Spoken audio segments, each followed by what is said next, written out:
পরমারাধ্য শ্রী শ্রী ঠাকুর, শ্রী শ্রী বড়মা, শ্রী শ্রী বড়দা, আচার্যদেব, পূজনীয় মা বাবা, সবাইকে প্রণাম। জন্ম, মৃত্যু ও জীবন। তো জন্মের সঙ্গে জীবন শব্দটা অনেক সময় ইন্টারচেঞ্জেবলি ইউজ হয়, কিন্তু জীবন হচ্ছে সবার জীবন, যেই জীবন সেই অর্থে আজকে আমি ব্যবহার করব বেশিটাই। আর যেই জীবন একটা ব্যক্তিগত জন্ম মৃত্যুতে শেষ হয়ে যায় না, যেই জীবনকে শাশ্বত জীবন বলা যায়, সেই অর্থে বেশিটাই ব্যবহার করব। তবুও দেখবেন আপনি এমনকি ঠাকুরের বাণীতেও জন্ম হিসেবে জীবনকে ব্যবহার করা হয়েছে। তো আধ্যাত্মিকতায় আমরা কি চাই? আমরা চাই তিনটে চারটে জিনিস। প্রথমত, প্রায় বেশিরভাগ মানুষই চাই আমরা যখন আধ্যাত্মিক হই, যখন ঠাকুর ধরি, অভাবে পরিশ্রান্ত হয়ে ধরি, নাথিং ইজ ওয়ার্কিং এরম মনে হয়।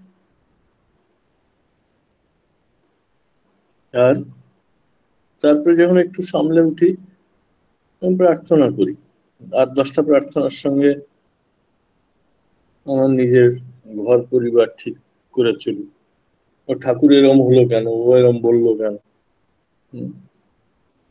ঠাকুর ছেলের যেন আরো উন্নতি হয়, এইসব।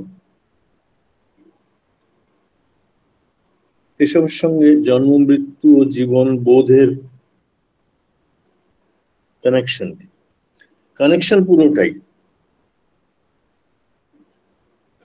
পুরোটাই। আসলে আমরা গভীরে ঈশ্বরকে ধরতে চাই, জানতে চাই, কারণ ঈশ্বরের স্বরূপ শান্তি আর চৈতন্য। শান্তি আর চৈতন্য আর কেউ দিতে পারে না, আর কোথার থেকেও আসতে পারে না। চৈতন্যের ভূমি হচ্ছে শান্তিময়, চৈতন্যের ভূমি হচ্ছে তৃপ্তিময়। আর সেটা জীবন মৃত্যুর বিয়ন্ডে, জীবন মৃত্যুর সময়, জীবন মৃত্যুর মাঝখানের জায়গাটা, সেটাকে আয়ু বলা ভালো। আয়ু, কেউ আয়ু খুব সুন্দরভাবে ভোগ করে, সুকৃতি আছে, সুন্দরভাবে ভোগ করে। অনেকের চ্যালেঞ্জ আসে, দুঃখ আসে, কিন্তু এই চ্যালেঞ্জ আর দুঃখের মধ্যেও দু একজন অসাধারণ জ্ঞান অর্জন করতে পারে, অনেকের উপকার করতে পারে, অনেককে দুঃখ থেকে দূরে রাখতে পারে। দুঃখ আসলে সেই দুঃখটাকে কিভাবে পরাজিত করতে হয়, কিভাবে সহ্য করতে হয়, সেটা বলতে পারে। তো আমাদের জন্ম হয় কোথায়, এটা একটা প্রশ্ন। মার পেট থেকে জন্ম তো একটা ছাগল, একটা কুমিরের ইয়ের থেকে হয়, ডিমের থেকে হয়। একটা ছাগল, একটা কুকুর, একটা বিড়াল, একটা বাঘ সিংহেরও হয় মার পেট থেকে জন্ম। কিন্তু জন্মের সঙ্গে চিত্তের, চৈতন্যের কি যোগাযোগ? অনেকের দেখা যায় যে জন্ম মৃত্যুটাকে এমন লেভেলে নিয়ে যায় যে সমস্ত মনুষ্য জাতি তাদের হয় দেবতা, বীর বীর দেবতা বলে স্বীকার করে নেয়। সমস্ত মনুষ্য জাতি অনুপ্রাণিত। মোগলদের সময় অষ্টাদশ শতাব্দীতে একজন ছিলেন, তার নাম ছিল বাহাদুর সিং বান্দা। তিনি অল্প কয়েকজন লোক নিয়ে, শিখ গুরু ভাইকে নিয়ে মুঘল ঔরঙ্গজেবের বিরুদ্ধে বিদ্রোহ করেছে এবং তার শিরশ্ছেদ করা হয়। সেই সঙ্গে তার ছেলেরও বলা হয় যে ওই ছেলেকে মারো, বাপ হয়ে ছেলেকে মারতে হয়েছিল। এই বিখ্যাত কবিতাটা, একটা কবিতায় রবীন্দ্রনাথ তাকে ভালোবাসা, ভক্তি, অর্ঘ্য দিয়েছেন। সেই কবিতাটার নাম বন্দি বীর। আপনারা সবাই শুনেছেন সেটা, বন্দি বীর। সেটা বিখ্যাত লাইন আছে, জীবন মৃত্যু পায়ের ভৃত্য, চিত্ত ভাবনাহীন, পঞ্চনদী ঘিরি 10 তীর, এসেছে সে একদিন। ঘটনাটা দিল্লির, কিন্তু পঞ্চনদীর উল্লেখ আছে শিখ কালচারের জন্য।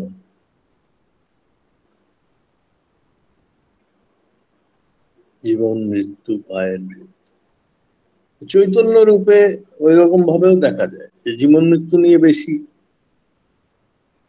ঘাটাঘাটি করতে নেই। আমি নিজে যেটা বোধ করি,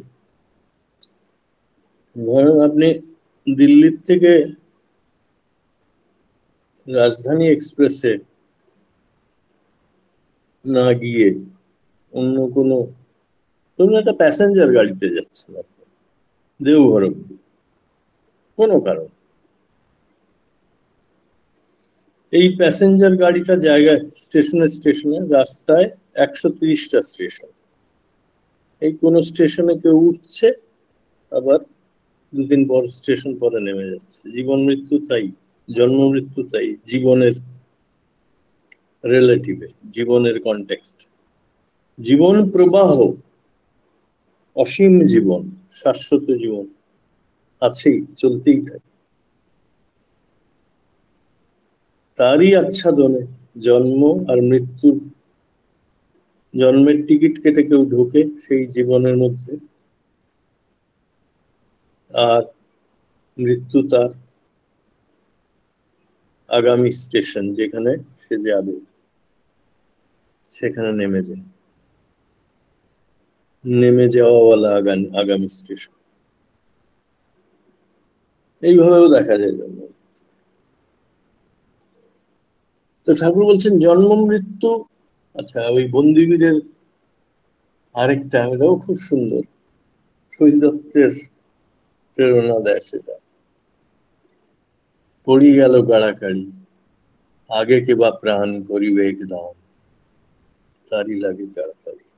তো মৃত্যুকেও এইভাবে দেখা যায়, মৃত্যুকে যখন জীবনের অঙ্গ কেউ দেখতে পায় তখন তাদের মধ্যে কাড়াকাড়ি পড়তে পারে, আগে প্রাণকে দান করে। অপূর্ব সুন্দর কবিতা, কবিতার নাম বন্দিবীর, আমাদের রবীন্দ্রনাথ ঠাকুরের লেখা।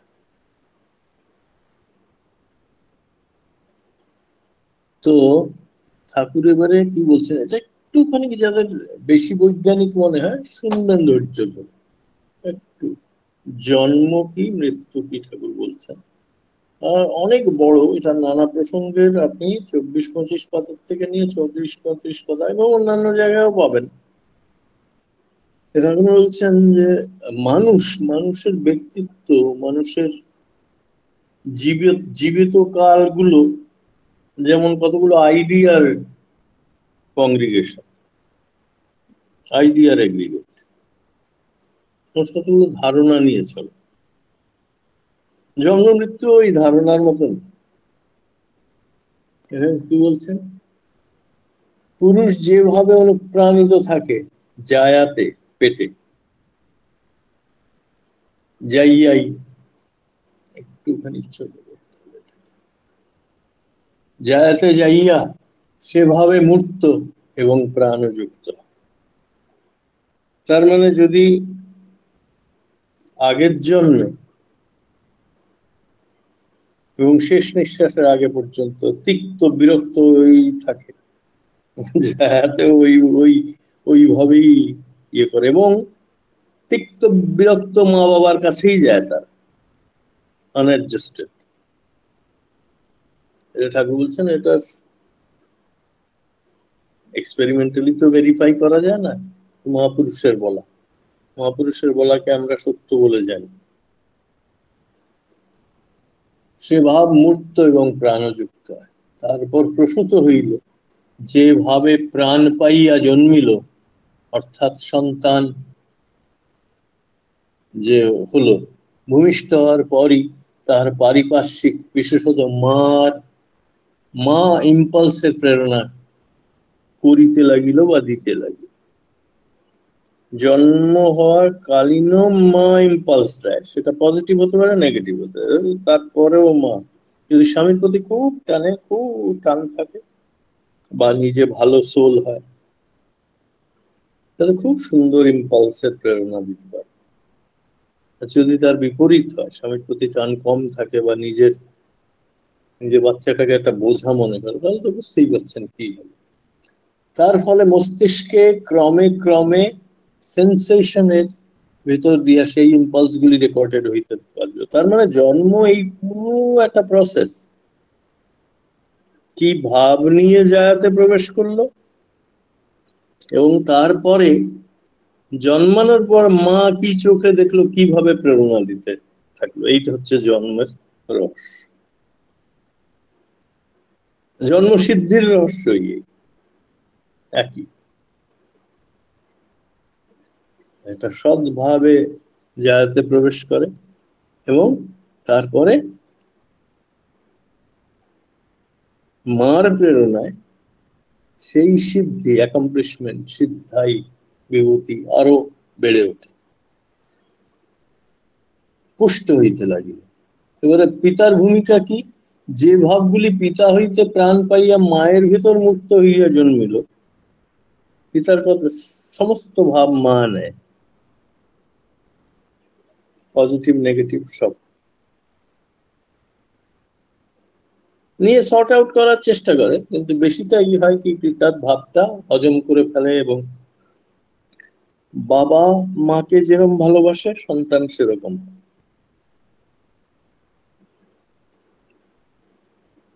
মায়ের ভিতর মুক্ত হইয়া জন্মিল, নানা রকমের সংঘাতের ভিতর দিয়ে, সংঘাত ঠাকুর অ্যাটাক হিসেবে ব্যবহার করেন। সংঘাত ঠাকুরের পুরো লিটারেচারে ইন্টারাকশন বা ইম্পালস হিসেবে ব্যবহার করেছে। নানা রকমের সংঘাতের ভেতর দিয়া শিশু সেইগুলিকে সার্থক করিয়া চলিল। আর মানুষের মস্তিষ্কে যেগুলি ডিপ ইমপ্রেশন, গভীর ভাবে অঙ্কিত রহিল, মৃত্যুর সময় তাহাদেরই ভিতর যেটা ডিপেস্ট,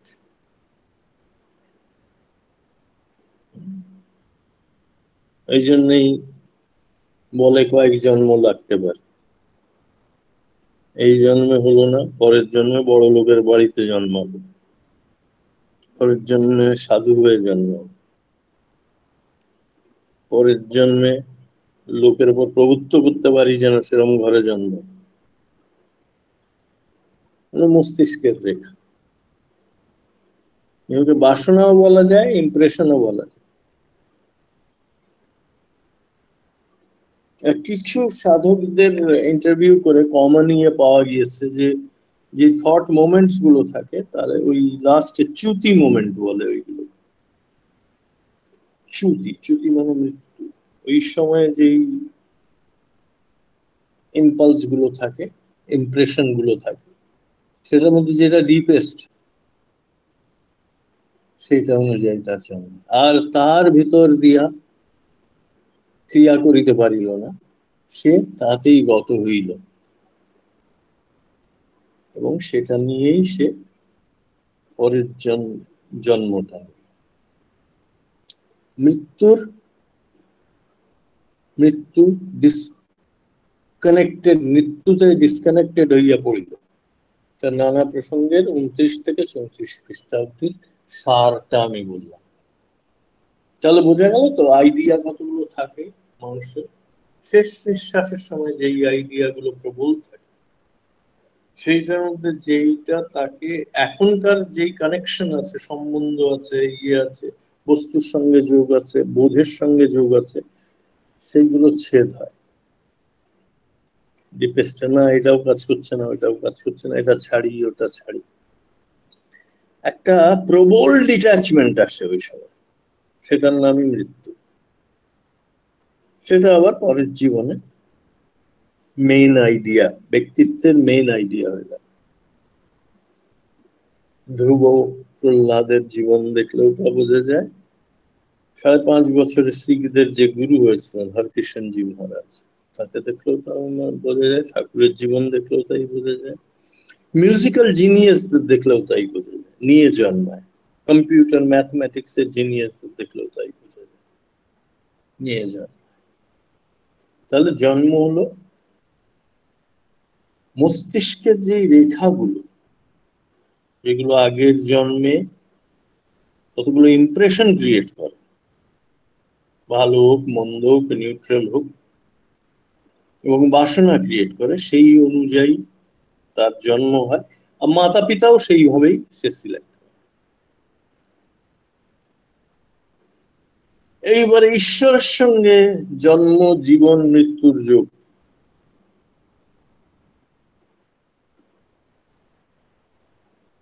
তাহলে বোঝা যাবে যে ঈশ্বরকে আমরা যে অনেক সময় নানা রকম কল্পিত বা অবোধ ভাবে ভাবি, ডেলিউশনালি ভাবি, সেটাকে কোয়েশ্চেন করা যায়। ঈশ্বর সর্বভূতের অন্তরে নিয়ামক সচ্চিদানন্দ রূপে উপস্থিত।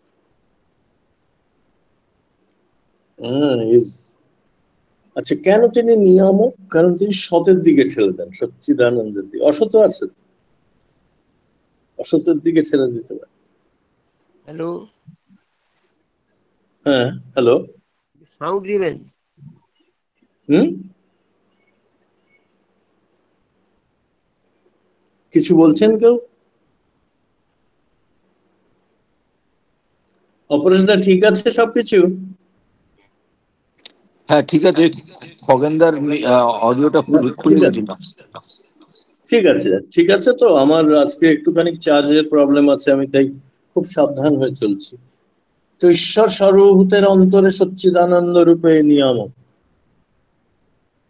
সচ্চিদানন্দের বিপরীত যা কিছু যায়, অমনি ওইটা মানুষকে আসক্তিতে ঘিরে ফেলে। আপনারে শুধু ঘেরিয়া ঘেরিয়া ঘুরে মরি, বলে এটাই হয়, জন্ম থেকেই হয়। হম, কিন্তু ঈশ্বর যেইভাবে থাকেন, চৈতন্যের ভূমি হয়ে, চৈতন্য স্বরূপ হয়ে, চৈতন্যময় হয়ে হৃদয়, সেটা কিন্তু সচ্চিদানন্দ। আপনি দেখবেন না, যখন আপনার অস্তিত্বের বোধ কম হচ্ছে, তো আনন্দ করবেন, সৎ আনন্দ। সেই সময় একটু কীর্তন বা কেউ একটু ঠাকুরের নামে যদি পিঠ ঠুকে দেয়, আবার যেন প্রাণের শক্তিটা ফিরে আসে। তার বিপরীত যা, তাই মৃত্যু। তো ওই বাণীটা, দর্শন বিধানের 140 নম্বর বাণী হচ্ছে, ঈশ্বর সর্বভূতের অন্তরে নিয়ামক সচ্চিদানন্দ রূপে অবস্থিত, আর তিনিই হচ্ছেন জীবের জীবন সত্তা। এটাই এটাই সত্তা, যেটা আপনি অহংয়ের সত্তা, যেটা অহংয়ের আমি, যেটা সেটা ঈশ্বর না, সেটা কোনো বাইরের থেকে ময়লা এসে ঢুকেছে। অবসেশনের, আসক্তির আমি যেটা, নেশার আমি যেটা, সেটাও ঈশ্বর। সচ্চিদানন্দ হচ্ছেন জীবন সত্তা, জন্ম মৃত্যুর নিয়ামক। জন্ম মৃত্যুর পরিধির বাইরে যে জীবনের প্রবাহ এবং জীবনের ব্যাপ্তি, সেটাও তিনি। খাইতে বোঝা গেল তো? এবারে মৃত্যু সম্বন্ধে আর মৃত্যুর দূত সম্বন্ধে সংজ্ঞা সমীক্ষার 44 নম্বর বাণীতে বলছেন, যারা পরিবেশে আত্মঘাতী মরণ বীজকে ছড়িয়ে দেয়, দেখতে হবে ডিপ্রেশন, বিচ্ছিন্নতা, ভায়োলেন্স, এরা কি মরণেরই উপাধ্যায় হয়ে মারণদূত, কিন্তু তারাই, এরা মরণ বীজ ছড়িয়ে দেয়। আর মরণ বীজের মধ্যে তিনটে: বিচ্ছিন্নতা, অত্যন্ত বেশি রূপে আসক্তি বা কামে আসক্তি, আর বিরক্তি বা ক্রোধ। মনের অসমানতা, মন কেন্দ্রিত হয় না, মন ভালো লাগে না, মন ইষ্ট কাজ করতে চায় না, সেগুলো মরণ বীজই। অনেক, ওইগুলোর অত পাওয়ার নেই। ক্রোধ, বিচ্ছিন্নতা, অত্যন্ত বেশি রূপ বা কাম বা অর্থে আসক্তি, ওইগুলো যে এই মরণবিদ ছাড়া। ঈশ্বর সর্বজীবে নিগূঢ় মমতাদীপ্ত, তা তিনি যেমন ব্যক্তি বৈশিষ্ট্যে তেমনি সমষ্টিতে। এইটাই বুঝতে হবে, মানুষ এইটা ভাবে যে আমাকেও যেরকম ভাবে দুটো নিয়ম আলাদা হতে পারে। সমষ্টিতে যেইভাবে কাজ করে, সমষ্টিতে যতটা পারা যায় কমন গোল হিসেবে কাজ করে, কমিউনিটি হিসেবে কাজ করে, এক ভাষা হিসেবে কাজ করেন, এক সংস্কৃতি হিসেবে কাজ করেন। জীবন দোতনা যেটা সমষ্টি, সেটা একটু আলাদা। ব্যক্তির মধ্যে চরিত্র, আত্মা আর ব্যক্তি বৈশিষ্ট্য হিসেবে কাজ করে।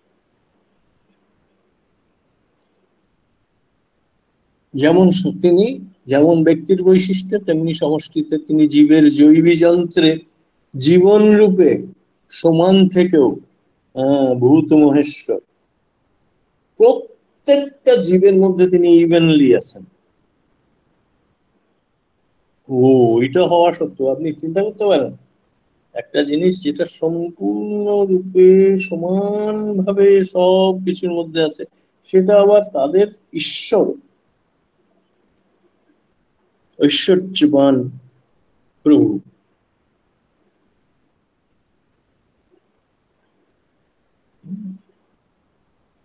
আমি আমার মধ্যে, গুরু ভাইদের মধ্যে একই রকম আছে, আবার ঈশ্বর তো আছে। তাদের নিয়মনও করতে পারে।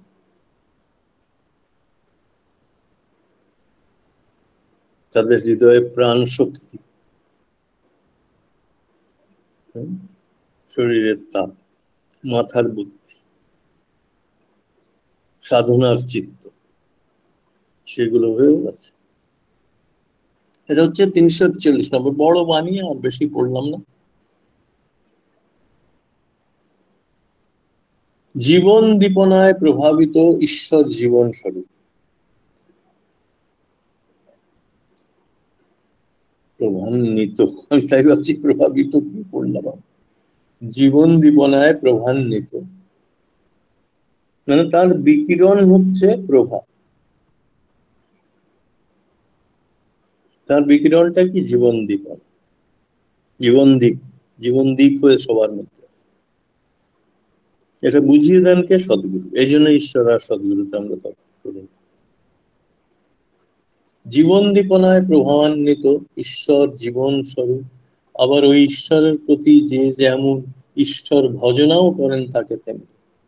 তো ভজনা মূলত আমরা ভগবানকে করি, সেটা কতটুকু পারি, এটা সূর্যকে প্রদীপ দেখানো, কিন্তু ভগবানই আমাদের বেশি ভজনা।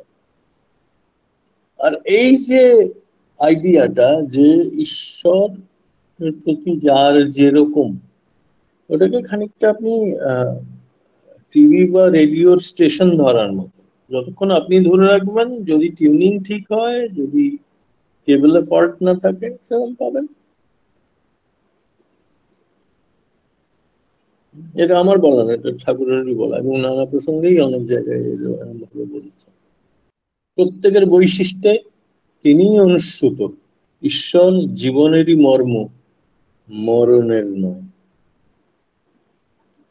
মরণ ঈশ্বরের ডিপার্টমেন্ট নয়। ঈশ্বরের দিকে পিঠ করা, ঈশ্বরের কে না মানা, ঈশ্বরকে সংকুচিত করে দেওয়া, ওইগুলো হচ্ছে মরণ। বিষয় বা বস্তুর সাত্ত্বিক সঙ্গতি যেখানে, জীবন সেখানে। বিষয়বস্তুর দুই রকম, সাবজেক্ট অবজেক্ট হিসেবেও বিষয়বস্তুকে ভাবতে পারেন, যেমন উদ্দেশ্য বিধেয়। আবার বিষয়বস্তু বাইরের অবজেক্ট, আর ভেতরের বস্তু সম্বন্ধীয়, বিষয় সম্বন্ধীয় যে চিত্ত, সেটার বহিঃপ্রকাশ, সেটাও ভাবতে পারেন। আপনার ভেতরে যদি বিরক্তি চিত্ত না থাকে, বাইরে তো আপনি বিরক্তি দেখাতে পারবেন না, তাই না? বিষয় বা বস্তুর সাত্ত্বিক সঙ্গতি যেখানে, ঠাকুর বলছেন সেরম না, সত্তাগত। আপনি অহমেও সেন্টার্ড হতে পারেন, বোকামিতেও সেন্টার্ড হতে পারেন। আমি আমি বোকামিতেও সেন্টার্ড হতে পারি, আবার আমি সত্তায় জীবনেও সেন্টার্ড হতে পারি। জীবনে সেন্টার্ড হয়, সচ্চিদানন্দে সেন্টার্ড হওয়া বা ঈশ্বরে সেন্টার্ড। সদ্গুরুতে সেন্টার্ড হলে প্রসেসটা সোজা হয়ে যায়। অনেক প্রসেস সোজা করা যায়, হয় না? যেমন যারা দেখতে পায় না তাদের জন্য ব্রেল, ওইটা সোজা করে, ওদের ফিল্ডিংটা ওদের খুব স্ট্রং থাকে। আর এই আঙুলের ডগায় ফিলিং খুবই স্ট্রং, সেন্সরি পারসেপশনটা খুব ওয়ান অফ দি হাইয়েস্ট, ওটা দিয়ে ধরতে পারে। বিষয় বা বস্তুর সাত্ত্বিক সঙ্গতি যেখানে, যেখানে সত্তাগত সঙ্গ, যেখানে কেন্দ্রায়ন জীবনে,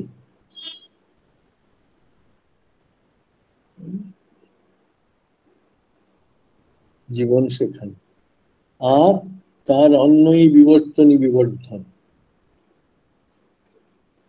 তার সিকোয়েন্সিয়াল বা অ্যাডজাস্টেড অ্যাডাপ্টেশন যেটা, সেটাই বিবর্তন। তাহলে সোজা কথায় বলতে গেলে অভ্যাসে পান খাচ্ছি, পিক ফেলছি, ইয়ে করছি, জায়গা নোংরা করছি, মুখে ক্যান্সার করছি, না, এটা সাত্বিক উন্নয়ন। মুখ দিয়ে মিষ্টি কথা বলছি, ভালো ভোজন করছি, দাঁত পরিষ্কার রাখছি, এইটা আমাদের এই অভ্যাসের যে সংস্কার সেটাও ছাড়িয়ে দিচ্ছে। আর বিবর্তনের প্রতি বিবর্ধন, বিবর্ধন হচ্ছে সমৃদ্ধি, বিবর্তন হচ্ছে এভলিউশন। একটা কিছু একটা জটিল পাঁকের থেকে বেরিয়ে আসা হচ্ছে এভলিউশন। রাক্ষস কক্ষস থেকে মানুষ হয়ে ওঠা হচ্ছে বিবর্তন। জীবনের তিরস্কার হলো মৃত্যু, আর পুরস্কার বৈশিষ্ট্য বলে আপুর মনে অচ্যুত অনতি বা ভক্তি। এইটা কেন বলে? এই সব মহাপুরস্কার, জীবনের সব থেকে বড় পুরস্কার হচ্ছে ভক্তি পাওয়া। এটা কেন বলে? সব থেকে বড় রিওয়ার্ড হচ্ছে জীবনে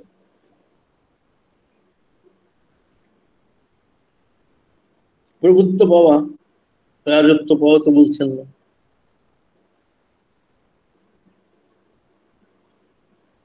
যে রস ভক্তিতে আছে, অন্য কোন রকম প্রাপ্তিতে অবজার্ভ করে দেখা গিয়েছে, ফ্যাক্ট। গীতায় বলছেন সাতটা চন্দ্রেও সেরকম রস নেই, এক সৎসঙ্গে রস আছে।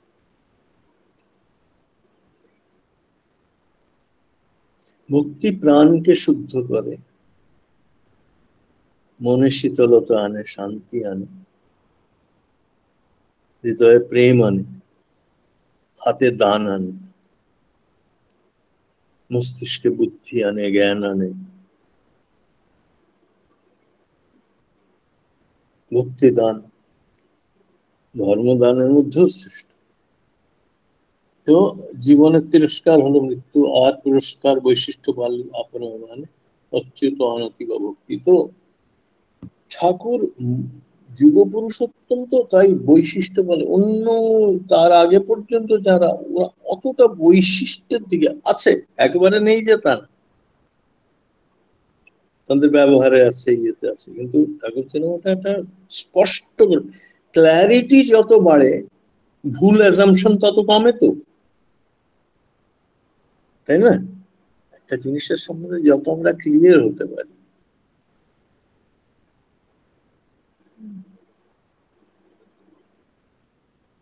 এটা এক ধরনের তরঙ্গে দেখা গেল। প্রথম দিকে অতটা ক্লিয়ার ছিল না, যখন মোবাইল শুরু হলো ওই তরঙ্গটা মাইক্রোওয়েভের কাছাকাছি ক্লিয়ার হলো ধীরে ধীরে। আরে ওইটা খুব স্ট্রং সিগন্যাল আর ফাংশনিং হয় মোবাইলে। শুধু মোবাইলের না, যে কোনো ইলেকট্রনিক যন্ত্র, নাম দেওয়া হলো ওয়াইফাই ওয়েভ। যেই ক্লিয়ার হলো ব্যাপারটা, এটা একটা পার্টিকুলার ওয়েভ, ওই পার্টিকুলারিটিটাকে ধরাই অসাধারণ জ্ঞান।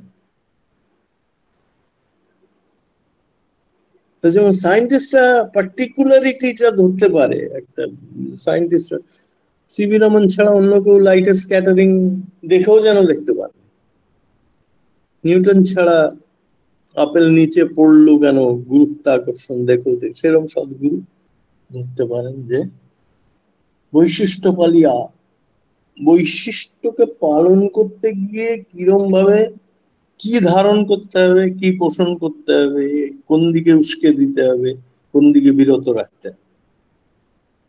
মৃত্যু যেখানে বণিক, ব্যভিচার সেখানে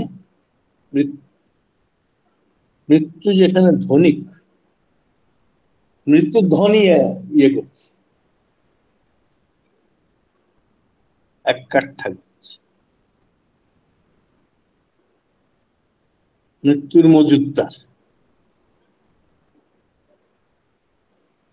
ব্যভিচার সেখানে বলে জানো, করাপশন থেকেই আসছে। করাপশন বেশি না হলে মৃত্যু বেশি হবে।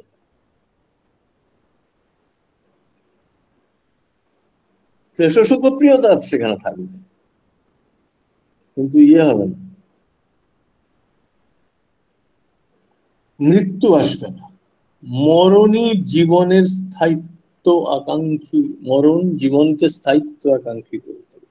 জীবনের যে স্থিতিশীলতা, জীবনের যে আপ এন্ড ডাউন কম হোক, মুড ফ্লাকচুয়েশন কম হোক, মন স্থির হোক, মন ইষ্টে নিবেদিত হোক, এগুলো সব পেছনে অনেকটাই মরণকে দেখে মানে হয়তো সব শেষ হয়ে যাবে, কেউ তো এই অপরচুনিটি পাওয়া যাবে না। ওটা একটা pragmatic thinking,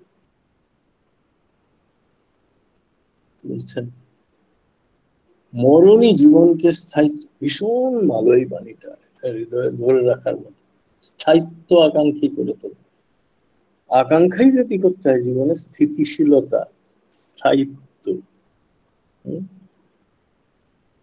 stability of mind, stability of emotions, ওইগুলো আকাঙ্ক্ষা করতে হয়। সেইগুলো বুঝছেন অনেকটাই অ্যাকচুয়ালি মৃত্যুর রিফ্লেকশন করা বুদ্ধ ধর্মে আগে, অনেক ধর্মেই আছে মৃত্যুর রিফ্লেকশন করা। মৃত্যুর রিফ্লেকশন খুব গাইডেড ভাবে করতে হয়, তা নাহলে ডিপ্রেশন আসতে পারে, সেটা একটা রিস্ক আছে। জীবনের যেখানে শেষ অব্যক্ত সেখানে বিশেষ, এইবারে বুঝতে অব্যক্ত মানে যেটা আনম্যানিফেস্ট। মা বাবার মধ্যে আনম্যানিফেস্ট থাকে সন্তান, মা বাবার ভালোবাসার মধ্যে।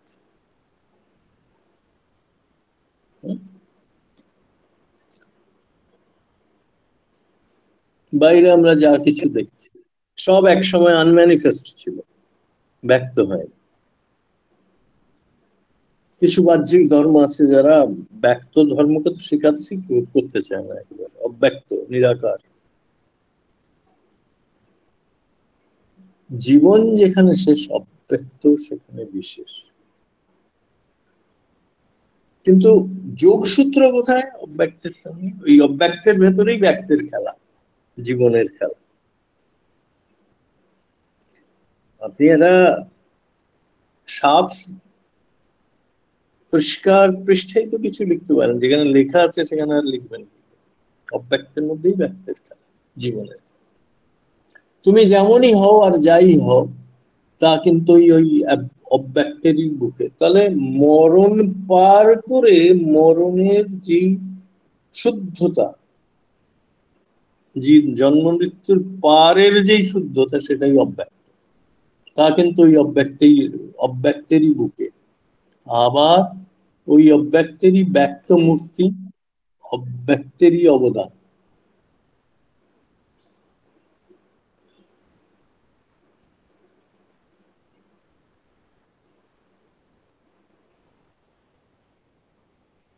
এই সমস্ত যে আশেপাশে জিনিস দেখছেন, একটা জায়গায়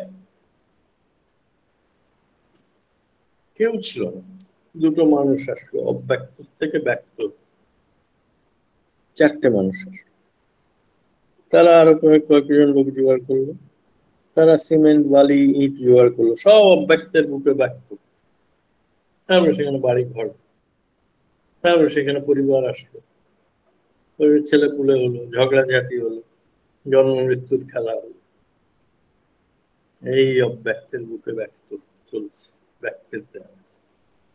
ব্যক্তকে মানুষ ভালোভাবে বুঝতে পারে, অব্যক্তকে বোঝা একটু কঠিন, দুঃখ পায় অব্যক্তকে বুঝতে পারে।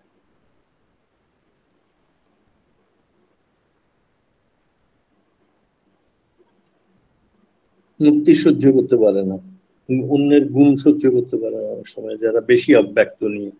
আর বিশেষ করে অব্যক্তের সম্বন্ধে যদি ভুল ধারণা থাকে, ব্যক্তের মধ্যে যারা অব্যক্ত দেখতে পায় না তাদের ওই প্রবলেম। আর শেষ একটা বাণী পড়ছি, হচ্ছে জীবনের সাক্ষী চেতনা, আর চেতনার সাক্ষী সক্রিয়। একজন হাজার জ্ঞানী হোক, সে জ্ঞান্ত আছে কিনা তার হুইল চেয়ারে থাকতে পারে। ফ্র্যাঙ্কলিন রুজভেল্ট কতদিন হুইল চেয়ারে ছিল, সারা জীবনটা, কিন্তু আমেরিকার সব থেকে সাকসেসফুল প্রেসিডেন্ট ছিল।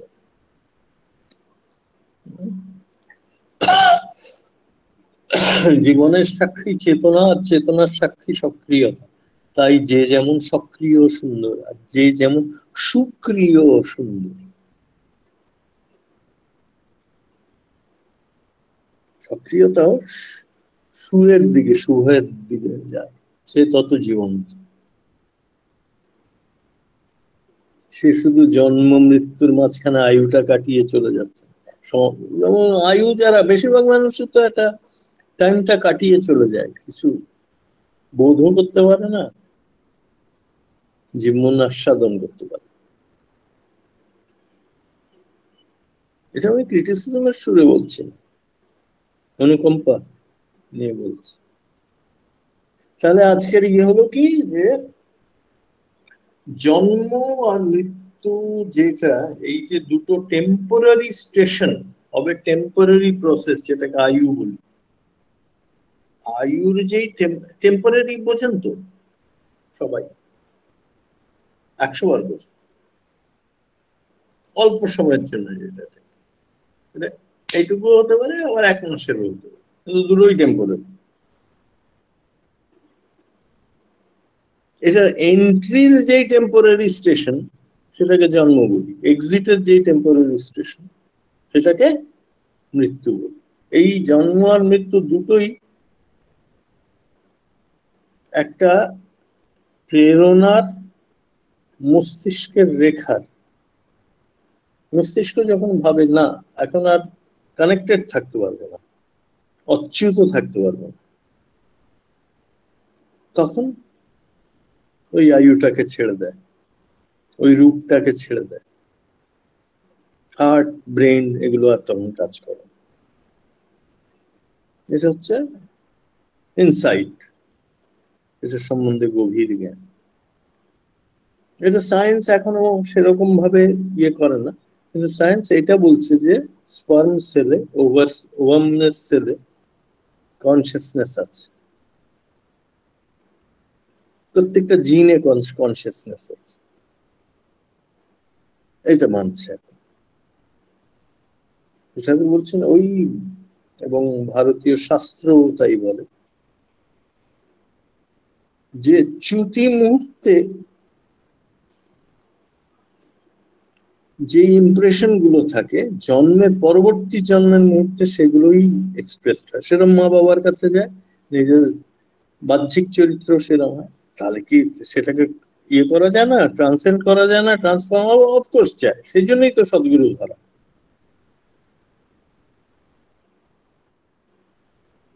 আমরা সায়েন্সে ওটাকে এপিজেনেটিক্স বলি। ঠাকুর বলছেন জীবন হচ্ছে একটা পুরস্কার, মরণ হচ্ছে একটা তিরস্কার। আর জীবন মরণের খেলা চলছে অব্যক্ত। বিশেষত মুক্ত জীবনের খেলা চলছে, যেটাকে আমরা ব্যক্ত বলি।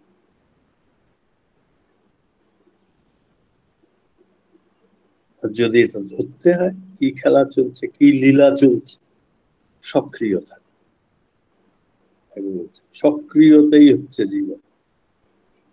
ডাল হয়ে যেও না, টু ল্যাক্সড হয়ে যেও না। এফর্টলেস হওয়া খুব ভালো, যদি এফর্টলেস হয়ে কাজ হয় ঠিক আছে, কিন্তু এফর্টলেস তারাই হতে পারে। লতা মঙ্গেশকরের এফর্টলেস কেন মনে হয়? মানে অতদিন এফর্ট দিয়ে ওরম করে ফেলেছে, সুর এবং সুরের বোধ যা মনে করেন মাথায়, এমনকি ফিলিং দিয়েও ওই সুরটাই বেরোয়, একদম এদিকে ওদিকে বা সুরকার যা চায় ঠিক তাই। যে অ্যাক্টিভ হওয়া মানে এফর্টলেসনেস এর মধ্যেও অ্যাক্টিভিটি আছে, সক্রিয়তা আছে। যেমন ধ্যানের সময় হয়, আমাদের খুব গভীর ধ্যান হলে আমরা এফর্টলেস হয়ে যাই। অনেকের থাকে এমন ব্যক্তিত্ব, একটা ইশারা করলেই কাজ হয়ে যায়, ওইটাও সক্রিয়তা।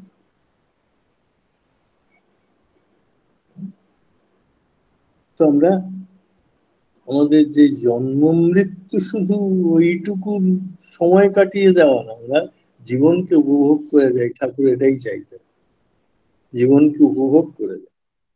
জয় গুরু, জয়।